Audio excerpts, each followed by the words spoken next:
మనిషిని అగాధంలోకి తోసేది పోస్ట్‌పోన్‌మెంట్. మన జీవితంలో ఈరోజు చేయాలనుకున్న పనిని రేపు చేయకూడదు. ఈరోజు చేయాలనుకున్న పనిని ఇప్పుడే చేయాలి. ఎప్పుడైతే రేపు చూసుకుందాంలే, తర్వాత చూసుకుందాంలే అనే ఆలోచన మన మైండ్లో బయలుదేరిందో ఆ రోజే మన గొయ్యి మనమే తోకున్నట్టు. ఎప్పుడైతే మనం ఒక పని పూర్తి చేయడానికి అదే రోజు ముందుకెళ్తున్నామో, అదే రోజు నిర్ణయించుకున్నామో, పని పూర్తయినా కాకపోయినా ఆ రోజే మన విజయం అయిపోయినట్లు లెక్క. సక్సెస్ అంటే రిజల్ట్ రోజు ఉండదు. సక్సెస్ అంటే ప్రతిరోజు మన టార్గెట్స్ పెట్టుకుని దాన్ని ఫుల్ఫిల్ చేయటంలోనే సక్సెస్ ఉంటుంది. చాలామంది రిజల్ట్ రోజు సక్సెస్ అంటారు. ఉదాహరణకి మీరు సివిల్స్ ప్రిపేర్ అవుతున్నారనుకోండి, లేదా గ్రూప్ 1 గ్రూప్ 2 ప్రిపేర్ అవుతున్నారనుకోండి. Already you are in the officer in the making. So ఒక ఆఫీసర్ అయితే ఎంత డిసిప్లైన్డ్గా, ఎంత పద్ధతిగా ఉంటారో, మీరు అంతే డిసిప్లైన్డ్గా, అంతే పద్ధతిగా ఒక ప్రణాళిక వేసుకొని చేస్తే సక్సెస్ అనేది మన చేతిలో ఉంటుంది.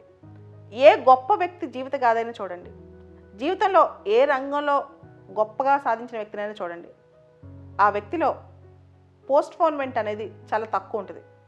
మనుషుల్లో ఉన్న ఒక నేచర్ ఇది. ఎంతో కొంత బద్ధకం, ఎంతో కొంత నిర్లక్ష్యం, ఎంతో కొంత ఓవర్లుక్, రేపు చేసుకుందాంలే, తర్వాత చూద్దాంలే అని. అది కనుక వదిలేస్తే అదే మన సక్సెస్ మంత్రం అవుతుంది. అది కనుక వదిలేస్తే అది చాలా తక్కువ మందికి సాధ్యం అవుద్ది. 100లో ఒక్కళ్ళే ఇలా ఉంటారు. అలా ఉండటానికి ప్రయత్నం చేయండి. తర్వాత మీ జీవితంలో వచ్చే మిరాకిల్స్ మీరే చూడండి.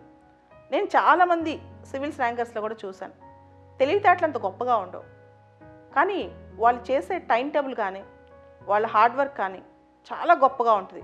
ముఖ్యంగా వాళ్ళు కూర్చుంటారు, అది అనుకున్నది అయ్యేదాకా 10 గంటలైనా 12 గంటలైనా కంటిన్యూస్గా కూర్చుంటారు. అది నేను చూసిన గొప్ప అంశం. మీరు కనుక ఇదే పద్ధతి పాటిస్తే మీరు కూడా సక్సెస్ అవుతారు.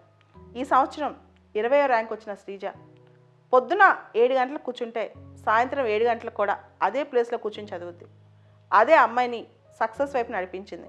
మీరు కూడా అలా సక్సెస్ కావాలనుకుంటే సింపుల్, ఈరోజు చేయాలనుకున్న పని ఈరోజే చేసేయండి. రేపు అనే మాట మన నిఘంటువులో ఉండకూడదు. అది చేసి చూడండి. 2 సంవత్సరాల తర్వాత, 3 సంవత్సరాల తర్వాత మీ జీవితం ఎలా మారుతుందో చూడండి.